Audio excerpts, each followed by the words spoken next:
I'm Spencer Levy, and this is the Weekly Take. In just over the past decade, more than 170 companies relocated to the place we're talking about on this show, a city that lassoed 21 corporate headquarters in 2021 alone. On this episode, we're deep in the heart of Texas real estate for a conversation about a model of modern economic and urban development, Dallas. I describe Dallas, or the DFW Metroplex, as a megalopolis. That's Michael Levy. No relation, by the way, even though that is my father's name. But this Michael is the Chief Executive Officer of Crow Holdings, a privately owned Dallas-based real estate investment and development company. He's a transplanted investment banker from New York who made the move to Dallas in 2016 to lead a firm that currently has a portfolio of more than $24 billion of assets under management. What we hear over and over again is Dallas is just a great place to do business in general. And that's Chelby Sanders, a CBRE Executive Vice President in our Dallas office and a native of the Lone Star State. Chelby is a leader in our Transaction Advisory Services group, specializing in office occupancy needs and workplace strategy for tenants in the Dallas area and from across the country. We'll cover all the so-called Dallas Metroplex has to offer in terms of business and lifestyle. We'll learn about its web of neighborhoods, or nodes, as our guests call them, as well as the adjoining cities that have made this such a popular destination. We'll talk about everything from the infrastructure to incentives that are drawing folks into the state. And I'll get an important lesson in the proper way to talk about some of the finest local food, too. Don't mess with Texas. Coming up, Dallas and its evolving Metroplex. That's right now on the Weekly Take. Welcome to the Weekly Take, and we're here to talk about Dallas as a real estate market. So, Chelby, let's talk about the DFW Metroplex. What makes the Dallas-Fort Worth area attractive to your tenants? What we hear over and over again is Dallas is just a great place to do business in general, so the business climate. But beyond the business climate, there's some fundamentals that really make Dallas a great place. The central location, we have DFW Airport that gives the access to East and West Coast. Also have just a favorable tax climate here and tax base, no state income tax, no personal income tax. And we also have a strong labor market in addition to just a strong education system. And on average, we have around 50,000 students locally in the region that are being educated, and throughout Texas and the adjacent states, around 300,000. And predominantly, those are all coming here to do business and to work. Well, and when you say here, dig into what here is. So, Michael, Dallas, like all the other great cities of America and probably the world, is a constantly evolving place. It's not just CBD. It's a lot of other places. Talk to us just a little bit more about what here is and what's attractive today. I describe Dallas, or the DFW Metroplex, as a megalopolis. There's a lot of land in every direction, and that's allowed the city writ large to grow up in a series of nodes. It's not one central location. There's about 8 million people, give or take, in the Metroplex, and they're not all coming to downtown, uptown Dallas. These other small cities have developed over time, starting with Fort Worth. But whether it's Arlington or Richardson or Frisco or Plano or Dallas proper or one of a half a dozen other nodes, the Metroplex of Dallas is continuing to grow, and that allows people to have quality of life. The traffic that's here is pretty limited in the scheme of things. You know, you have cities like New York or cities like Chicago or even cities like Atlanta where everybody's coming to one central place, and that erodes the quality of life. In Dallas, the quality of life is maintained because of all these additional nodes, and I think that bodes well for its continued growth over the coming decades. I agree, and what I would say to add to your comment, Michael, we were relocating a large financial institution that was in the Bay Area, and when we were starting on their project, they asked us to look at the housing prices in their markets, because they felt like that their employees would have an opportunity to sell in that market and reinvest here and have the ability to build wealth in their homes like many of them had the opportunity to do previously in California. And so the quality of life and just the cost of living is just a tremendous value. Michael, one of the things that makes Dallas great is its ease of doing business, its ease of building. Is that a positive or a negative? Well, look, as I said earlier, there's a lot of land in every direction, but the same reality is there are submarkets that matter. One of the things I was going to say is all of this growth is driving up the cost of living here because not all land is equal, and people want to live relatively close to where they work. On the one hand, you would say the availability of supply in each direction would limit the opportunity. Nonetheless, the submarkets matter, and they matter a lot. And so there are terrific opportunities from a development perspective throughout the Metroplex. And then the conversation gets very detailed because the submarkets become very important in that discussion. And those submarkets matter whether you're talking about industrial or you're talking about multifamily or you're talking about office. The city of Dallas, if you really look at it, there are two main highways that run north-south. One is the Dallas North Tollway and one is Route 75. And really the heart of Dallas is inside of the V formed by those two highways. Outside of the V versus inside of the V makes a big difference in terms of the relative submarkets for the most part. And that creates opportunity.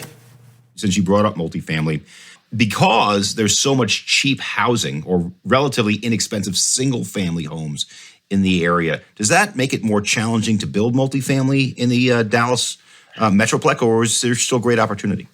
Again, it comes down to people want to live close to where they work. The real force at work in Dallas is demand. Just the sheer volume, the nominal growth of people in this marketplace, and that sheer volume of demand. If we were in a market where we didn't have quite that demand, those concerns that you're highlighting would be more prevalent. But the reality is people are coming here in droves.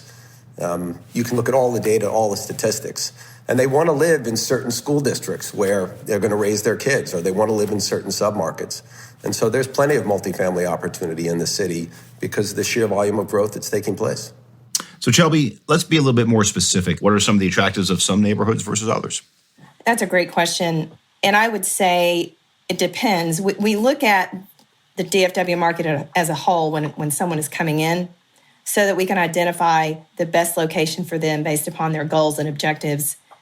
Many times what we're finding companies coming in and they want to have a campus type of an experience.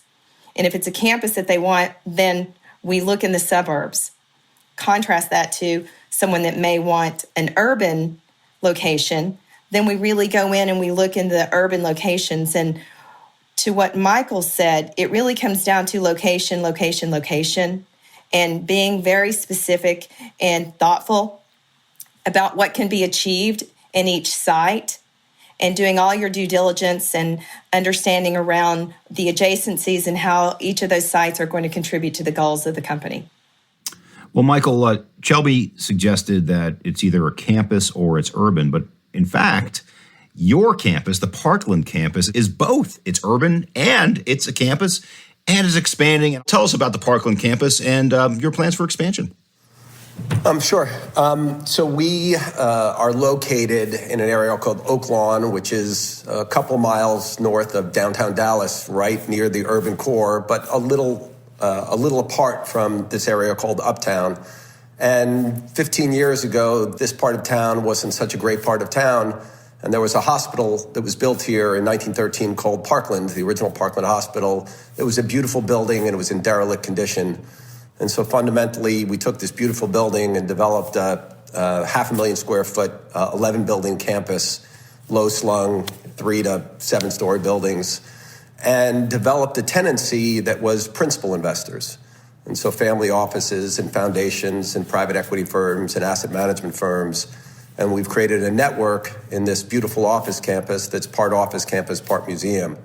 What we're seeing now, and Chelby commented on it before, the mass influx of corporate relocations, which has accelerated demonstrably during the COVID period, is bringing primarily from California, to some extent from Illinois, to a lesser extent from New York, but bringing a range of principal investors into this community.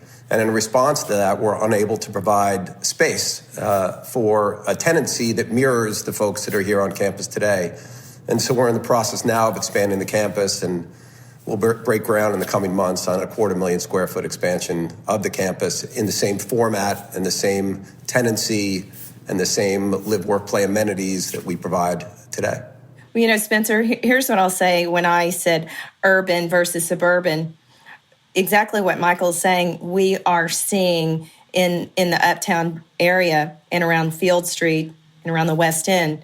In those larger sites, whether they're 35, 40 acres or something like that, they give the ability for a mid-rise office that you would have in a suburban market, not generally in the core, but it gives them the ability to create a more of a campus type feel. They no longer are really wanting a 1 million square foot tower. They want something that there can be a sense of community. And within that community, it's more than just office. It's the green space. It's the hospitality component. It's having, in many cases, the residential. All of it combined is really what companies are looking for today. Also, it really depends on the company and its workforce. If you go north of uptown Dallas, areas like Frisco and Plano and Richardson, I wasn't here at the time, Chelby was, but 15, 20, 25 years ago, these were farms and grasslands, and there weren't buildings there. And today, these are huge multi-million square foot markets. And so if you have a workforce that wants to be able to live within 20 minutes of its office, be able to buy quality homes for, let's say, $400,000, $500,000, your office rents, you're looking for office rents more in the $30 a square foot range, give or take. Those markets are fabulous for families with new schools and new communities and new infrastructure. If that's not your workforce and you want to be closer to downtown, uptown Dallas, you're talking about housing costs in an area of the Park Cities that's probably $2 to $5 million, in Preston Hollow that's similar, in Lakewood, and you're going to have higher rents and to be closer to the urban node. And so it really depends upon your workforce, and it depends upon what you're looking for in terms of the lifestyle. And so not all of Dallas is the same, but it is growing north. There is no doubt that we spend a lot of time talking about downtown Dallas and the resurrection of downtown Dallas, but the vast bulk of growth in this marketplace is north. Something else I'll say about the Metroplex is because we do have the nodes, you have options. So there's multiple types of product depending on what you're looking for. You can have expansive land around your campus with lots of trees if that's what you want, or you can have more of an urban. That's really the benefit. The other thing I would say is I'm from East Texas, not from Dallas proper. I've been here around 25 years. And what I observed in coming to Dallas with really not having much of a network is just the fundamental fiber of the community. It's just that everyone here truly wants you to succeed, or that's what I've experienced. And in the business community, people reach out without any expectation or without any agenda and truly want to help you and say, how can I help you? Who do you need to know? Can I open some doors for you? And that's what I believe really sets this city apart. I've talked to other people that have relocated here, and they comment on how nice people really are and that people generally don't want to help without some sort of an agenda in many other cities around the U.S. It's really important. Chelby started us off with a variety of factors that are attractive, including a business-friendly culture, but you need to understand the culture of Dallas. Dallas was effectively formed in the 1870s, early 1870s, by two railroads crossing. There was less than 3,000 people here in 1870. So it's exploded in growth over that period of time by inviting people in. It was built as a city of commerce based upon two railroads crossing. And that ethos and that spirit still exists today. And that's what's attractive to the city more than anything else. So, Michael, let's go back to that New York guy in Dallas today. What is the single biggest surprise you had moving from New York to Dallas? The daily grind is so easy here. I mean, if you choose to be, you're in 20 minutes of anything that you want. This megalopolis, the way the city is designed and all of these different nodes really enhances your quality of life. I lived in a beautiful place on Long Island. I commuted into Manhattan every day. It took me an hour and a half each way, all in, to go door to door. Today, I'm within 20 minutes of anything that I want. And most everybody I know is within 20 minutes of their entire lives. And that makes a huge difference. If 80% of your life is in the daily grind in Dallas is fabulous. And that was the biggest surprise. Can I say one other thing that is true to that is as a working mom, so I have two daughters that are both now in college, and what that allowed me to do because of the ability to move around quickly was the ability to quietly exit an appointment and discreetly go and take care of something that I needed to with my daughter, and I could be back at the office and never missed a beat. You wouldn't be able to do that in New York City. You just wouldn't be able to. And so I think that it put me in a place to succeed so that I didn't have to compromise and I could have a career and I could also have a family. That's awesome, Chelby. So let's now expand the circle just a little bit. We're going to first expand it not that far down the road to Fort Worth, where my in-laws still live. And then we're going to expand to some other cities in Texas. So once you go to north of Dallas, I mean, you could have a 20, 30-minute commute to downtown. Fort Worth is only 35 minutes, 40 minutes to downtown Dallas. So why not Fort Worth, or why Fort Worth? Michael, do you have a point of view? Well, I think 30 minutes in traffic can be 50 minutes. 50 minutes is a long time down here. There's also very different cultures in Fort Worth and Dallas. These cities have grown up a little differently from one another. Fort Worth were the old stockyards. Dallas was formed by the railroads, and so there's a historical culture here. But the city's growing north, like most American cities. They grow north for the most part. But again, 50 minutes there's really very little reason that one should have to commute 50 minutes living and working in Dallas, Texas. We have actually relocated a company and put them in Fort Worth, but there were reasons and anchors in Fort Worth and Tarrant County that they went there. If a company comes here and there isn't an anchor or anything drawing them west, they really want to be in the heart, I'll call it, of the activity. And we've got several hearts, I would say, beating hearts with the nodes. And if you look at West Plano and Legacy, Frisco, that's now a submarket together. And JCPenney's started all that when they sold off their land and allowed Legacy West to develop it, and that was on the heels of what EDS did when Ross Perot allowed the shops at Legacy to be developed. And that really created a place where companies could come together. We saw Toyota relocate their headquarters there. We have Liberty Mutual. What I say is there's a catalyst that happens, and then once the catalyst happens, then there's momentum. And there's just been so much momentum in that far north Dallas market. And it used to be called, along the North Tollway, it was called the Platinum Corridor years ago. And everything was developing along the Platinum Corridor. And now that name is still true. It just continues to go north. And everything continues just to develop around the tollway. And I believe it's because of the transportation and just the proximity and access it provides. When you take a look at the pie chart of the different industries within Dallas, there's no one that really dominates. I think the old TV show used to say, oh, it's an oil town. It's really not an oil town.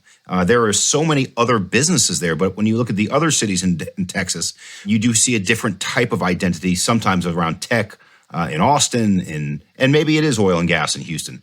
So, Michael, if you were to define Dallas's identity by industry, could you do it? I wouldn't. It's a business and commerce-oriented city. Sure, are there deposits of oil and gas? Sure. Are there deposits of real estate? Sure. But there's an incredible healthcare, medical infrastructure in this city, and there's a huge tech corridor in this city, and there's a tremendous educational infrastructure in this city, and there are insurance companies and finance companies, and folks like Goldman Sachs have just announced a big relocation of thousands of people here. So it's a highly diversified economy, which, as you said, is somewhat different than in Austin or Houston. And if you go back, I like to study and ask, why is something the way that it is today? And I went back and just doing some research over history, and there was a deliberateness of which the past leaders of this city really were thoughtful about recruiting and growing certain areas of the market to develop, of industries. And it was that thoughtfulness that leads us to the diversification that we have today, which we're grateful for because we're not as vulnerable. I wouldn't understate the importance of this incredible airport, this DFW airport, which is equal to the size of Manhattan Island, sitting just north of both Dallas and Fort Worth out there. That has made getting in and out of this place and getting around the country and getting around the world extremely easy. That airport, anybody who's been there, getting to your plane, you can literally pull up 40 minutes before your plane is ready to take off, and you can park your car and get through security and get to your plane. It's become a major hub for industrial logistics throughout the United States, coupled with the fact that Dallas is in the center of the country, more close to center than it is towards the south, providing highway infrastructure throughout the country. But that airport is a huge boon to the growth and success of the city, and the city's founders back in the 1950s and 60s who got together and developed this out had great foresight. Let's touch on this infrastructure question. Not to be negative, but there was a high-profile incident a year ago when you had an ice storm in Texas, and it knocked everything out, or almost everything out.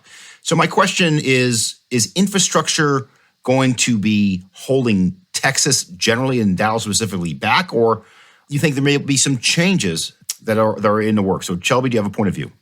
Obviously, it revealed a weakness that we had. And what generally happens is when you know there's a weakness, you realize there's a problem to be solved.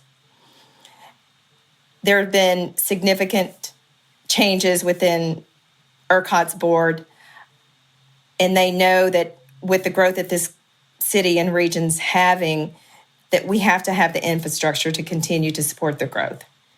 And there's a lot going on within the energy sector, encouraging investments to help support our infrastructure and power.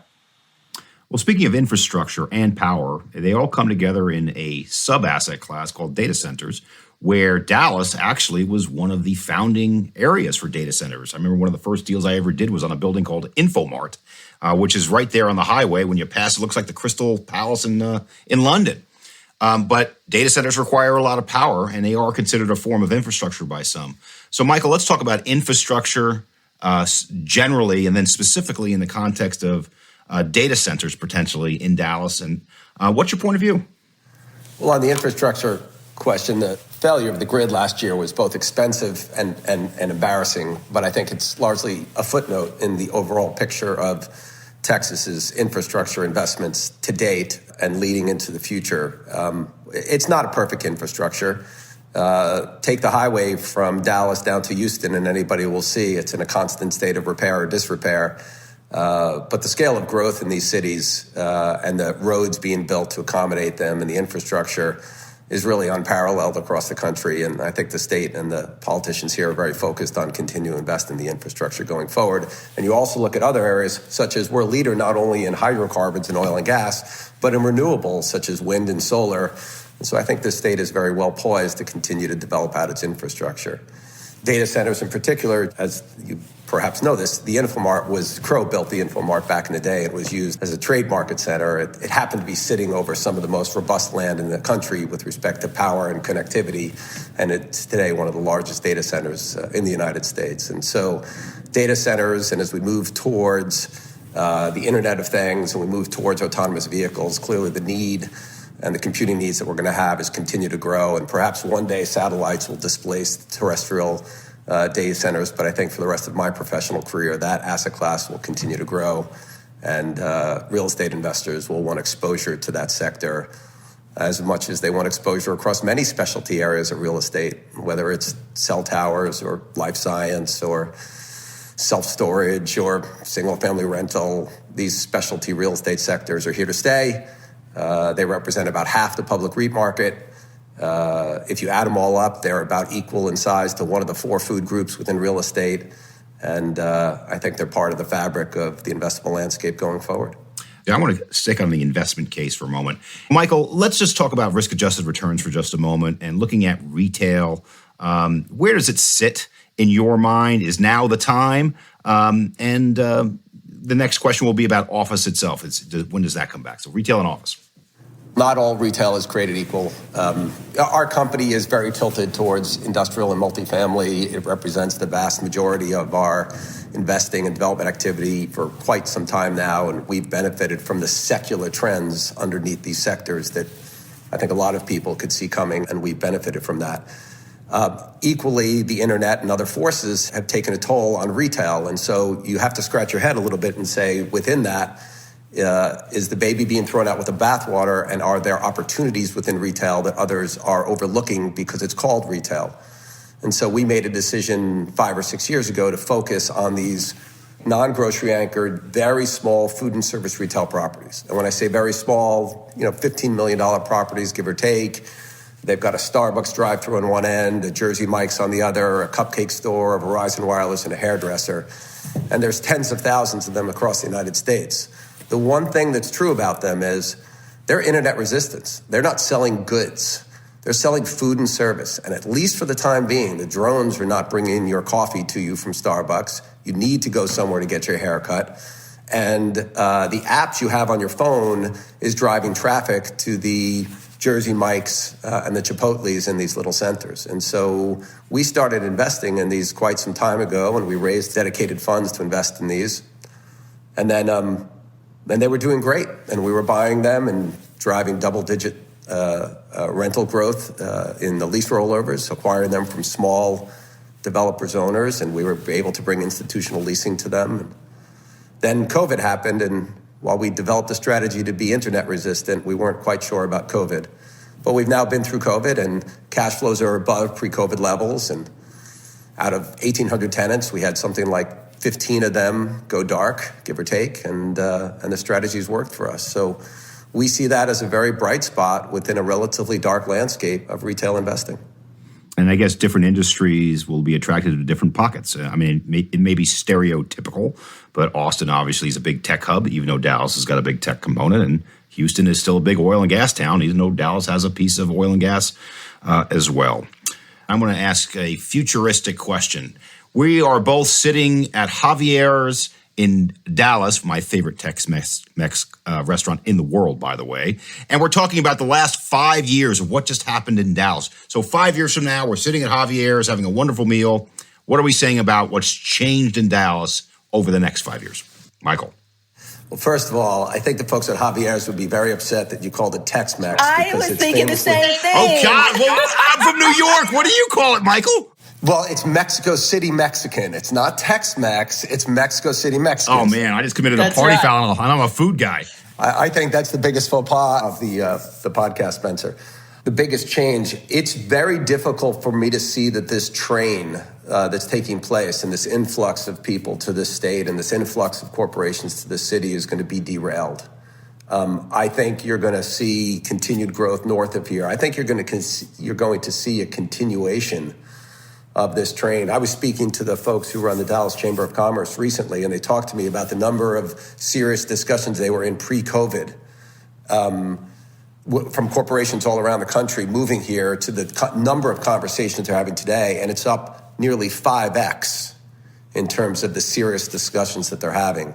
And so I think you're going to continue to see this growth of this city more north than anywhere else, north and a little west because of that wonderful airport in the city of Fort Worth. But I don't think you'll see a demonstrable shift in the culture of the city, in the pro-business friendly nature of the city, and the people moving here and appreciating the incredible daily grind that this city has to offer. The one thing I think you will see, and you're seeing it now, is the cost of living in these central nodes is going up. And this tremendous cost of living advantage that some of these central nodes like Dallas proper has enjoyed, that is beginning to diminish. And what that will do is drive people further up into these nodes north and west of here.